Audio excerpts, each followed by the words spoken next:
देख रहे हैं सक्षम भारत टीव्ही। जय भीम जय भारत। सक्षम भारत टीव्ही पाहणाऱ्या सर्व प्रेक्षकांचं मी श्रीकांत सक्षम भारत टीव्ही एसबी टीव्ही मध्ये स्वागत करतो आहे। मित्रांनो, आपल्यासाठी घेऊन येत आहोत आपल्यासाठी एक नवीन शो, हॅलो डॉक्टर। या मित्रांनो, हॅलो डॉक्टर आणि या शोच्या माध्यमातून आम्ही असे वेगवेगळ्या जे रोग आहेत त्या रोगांवरती त्या रोगांचे तज्ज्ञ डॉक्टर्स जे आहेत त्यांचा सल्लामशवरा, त्यांचं मार्गदर्शन आणि त्या रोगाचं उपाययोजना काय आहे, तो रोग किती गंभीर आहे, किती सामान्य आहे आणि त्याची ज्यांना तो रोग झालेला आहे त्यांनी त्याची काळजी कशी पद्धतीने घ्यायची आणि तो रोग व्हायला नको याकरता काय प्रिकॉशन घ्यायचं या संदर्भामध्ये आपण डॉक्टरांसोबत चर्चा करणार आहोत। आणि आज आपण चर्चा करणार आहोत टीबी। हा मित्रांनो, टीबी रोग जो आपल्याला माहितच आहे की टीबी रोग होतो, नंतर मग त्यांची हालत खालावते, खोकला येतो आहे आणि नंतर त्याला खूप तो आजार जो आहे एक मृत्यूसुद्धा त्याच्यामध्ये होतो आहे।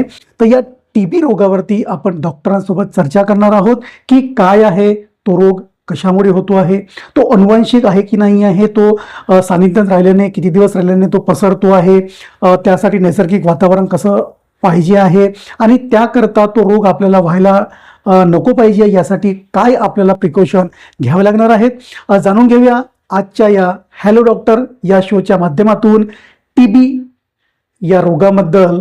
टीबीचे जे डॉक्टर आहेत त्यांच्यासोबत आपण चर्चा करून जाणून घेऊया की काय आहे टीबी रोग आणि काय आहे त्याच्यावरतील प्रतिबंधक उपाय। Hello everyone, I'm Dr. Diti Gandasiri, chest physician, pulmonologist, TB specialist, Care Hospitals नागपुर। तो आज वर्ल्ड टीबी डे है एंड इस वर्ल्ड टीबी डे का थीम जो है that is yes we can end TB, और यही अपने नेशनल ट्यूबरक्यूलोसिस एलिमिनेशन प्रोग्राम का भी मकसद है that we want to end TB in our country. Hindi में तो हम जानना चाहेंगे कि टीबी ये क्या है। टीबी बेसिकली एक बैक्टीरिया है, एक जंतु है। टीबी का फुल फॉर्म जो है, पूरा नाम जो है वो है Mycobacterium tuberculosis. It is a type of bacteria और ये जंतु का जो खोज निकाले थे डॉक्टर रॉबर्ट कॉक, उन्होंने जिस दिन पे ये टीबी के जंतु को खोज निकाले थे उसी को हम टीबी डे मनाते हैं। एक्चुअली ये भी है कि जैसा टीबी है तो टीबी फैलता कैसे है। ट्यूबरक्यूलोसिस या टीबी जो है बेसिकली बैक्टीरिया है। तो जर्म थ्योरी के अनुसार कोई भी बैक्टीरिया हो, वायरस हो, फंगस हो, वो एक ऑर्गेनिज्म से दूसरे ऑर्गेनिज्म स्प्रेड होता है। मतलब जो पेशेंट को ट्यूबरक्यूलोसिस है उससे फिर हेल्दी इंडिविजुअल में स्प्रेड होने के चांसेस रहते हैं।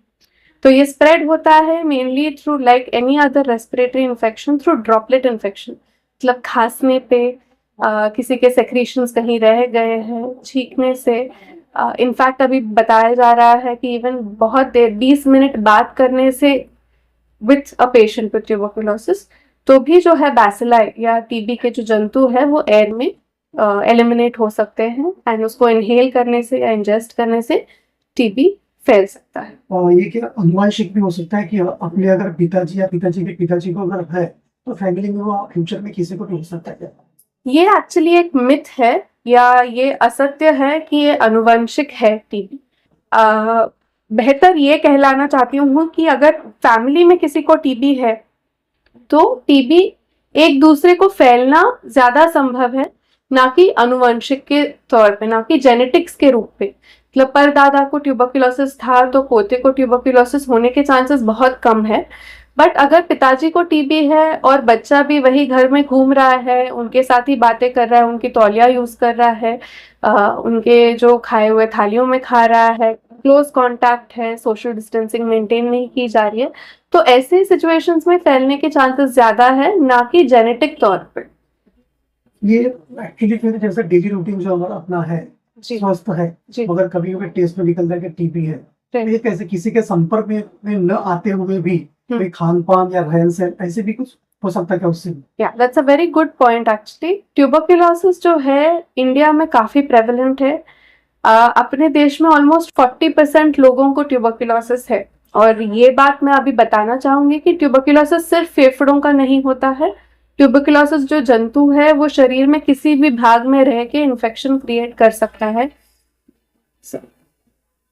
जैसे कि बोन ट्यूबरकुलोसिस होता है, पेट में टीबी हो सकता है, किडनी में टीबी हो सकता है, ब्रेन में भी ट्यूबरकुलोमा हो सकता है। सो बॉडी में कोई भी ऑर्गन में टीबी जो है वो रह सकता है और इन्फेक्शन क्रिएट कर सकता है। बट सबसे कॉमन स्थल जो है टीबी के इन्फेक्शन का वो होता है फेफड़े या लंग्स।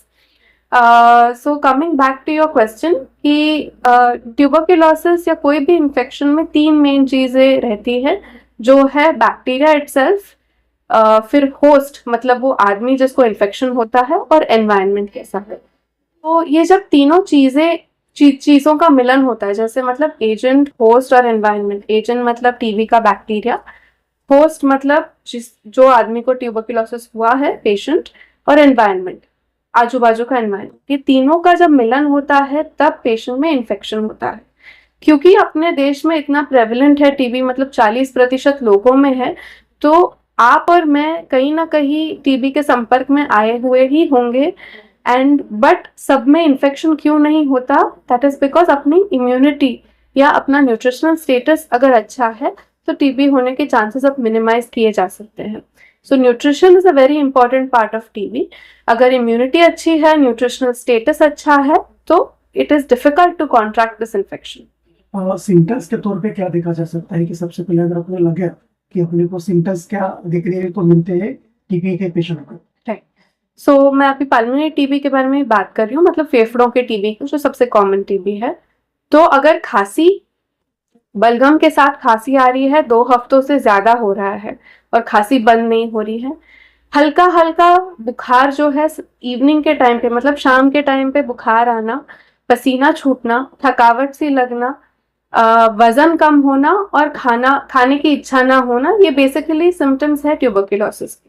तो जो खाना ना खा पाना, वजन कम होना, थकावट सी लगना और शाम के टाइम पे बुखार आना, इसको कॉन्स्टिट्यूशनल सिम्टम्स बोलते हैं। जो बाकी सभी ऑर्गन्स में भी जब टीबी होता है तो ये सिम्टम्स आते हैं।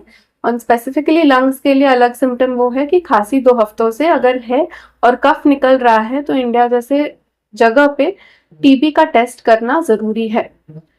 इसके अलावा और भी सिम्टम्स होते हैं जब टीबी एडवांस हो जाता है, जैसे सांस लेने में दिक्कत जाता है, कफ या स्पुटम जो बाहर निकलता है उसमें खून अक्सर निकलता है। तो ये बाकी थोड़े से एडवांस्ड केसेस में भी ये सिम्टम्स पाए जा सकते हैं। टीबी के जमने के साथ डेथ भी होती है, तो ये क्या कोई स्टेज रहते हैं कि वो स्टेज में जाने के बाद ही डेथ होती है? करेक्ट। सो ट्यूबरकुलोसिस बहुत ही क्योरेबल डिजीज है। 6 महीने का उसका स्टैंडर्डाइज्ड ट्रीटमेंट है अपने गवर्नमेंट के तौर पे। Testing absolutely free of cost है गवर्नमेंट की तरफ से, treatment absolutely free of cost है गवर्नमेंट की तरफ से। न्यूट्रिशनल सपोर्ट के तौर पे गवर्नमेंट अपने को एडिशनल मनी भी देता है पेशेंट को, so that they can eat good nutritious food. But deaths uncommon नहीं है टीबी में। डेथ्स अनकॉमन क्यों नहीं है? क्योंकि अगर डायग्नोसिस डिले हो जाता है, मतलब हॉस्पिटल पहुंचने तक उन्होंने अगर बहुत देर कर दी, खांसी समझ के उसको इग्नोर करते रहे, वेट लॉस बहुत ज्यादा हो गया, तो फिर शरीर में ताकत नहीं बचती वो इन्फेक्शन से लड़ने के लिए, और जो एंटीबायोटिक्स है या दवाई है वो कुछ हद तक ही काम कर सकती है। तो अगर अर्ली स्टेजेस में डिटेक्ट हो या इवन बीच के टाइम में कभी भी डिटेक्ट हो तो काफी इजीली क्योरेबल डिजीज है। बट डेफिनेटली एडवांस स्टेजेस में पहुंचना मुश्किल नहीं है, स्पेशली जिनकी इम्यूनिटी कम हो। अगर ओल्ड एज है, यंग बच्चे हैं, डायबिटीज अनकंट्रोल्ड है, HIV पॉजिटिव है, तो ऐसे केसेस में डेफिनेटली रिस्क ज्यादा रहता है कि डेथ हो। टीबी ना हो इसके लिए अभी आप बोले कि इम्यूनिटी की बात होती है, तो रेगुलर इम्यूनिटी अच्छी रहने के लिए क्या करना चाहिए?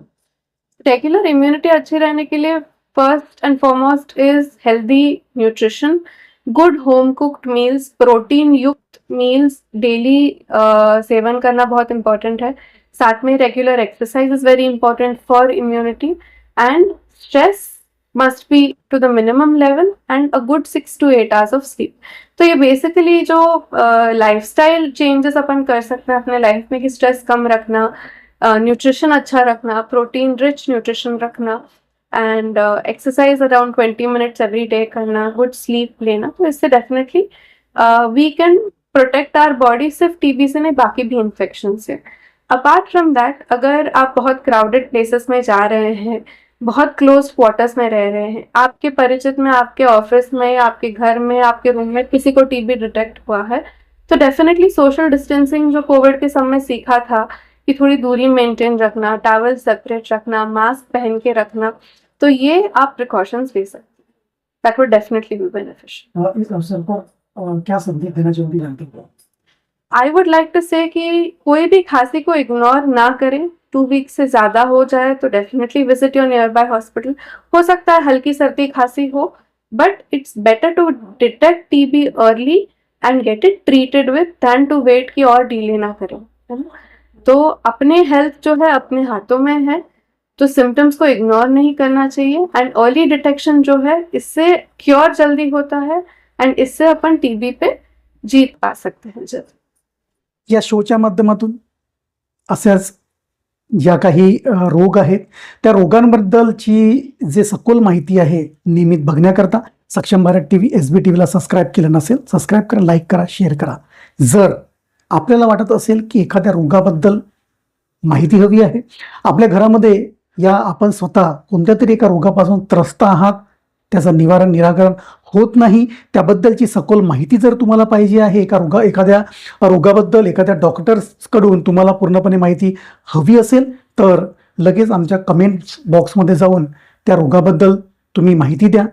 जशी तुम्ही आम्हाला त्या रोगाबद्दल कमेंट्स करून माहिती दिली की आम्हाला या रोगाबद्दल माहिती हवी आहे, त्या रोगांचे जे तज्ज्ञ डॉक्टर्स आहेत त्यांच्याबद्दल आम्ही चर्चा करून त्या रोगाचं निवारण कसं करता येईल, त्या रोगाबाबत सुरक्षितता कशी पाळता येईल आणि तो रोग आपल्याला व्हायला नको, जर झालेला असेल तर त्याबाबत प्रिकॉशन आणि त्याचं संगोपन या कसं करता येईल याबाबत निश्चितच डॉक्टरसोबत चर्चा करून आम्ही आपल्यासाठी तो व्हिडिओ निश्चितच बनवू. आपल्याकडे काही बातमी आमच्या चॅनलच्या माध्यमातून दाखवायची असेल तर आम्हाला पाठवा, आम्ही आपली बातमी पण दाखवू. Start to end, top to bottom. धन्यवाद.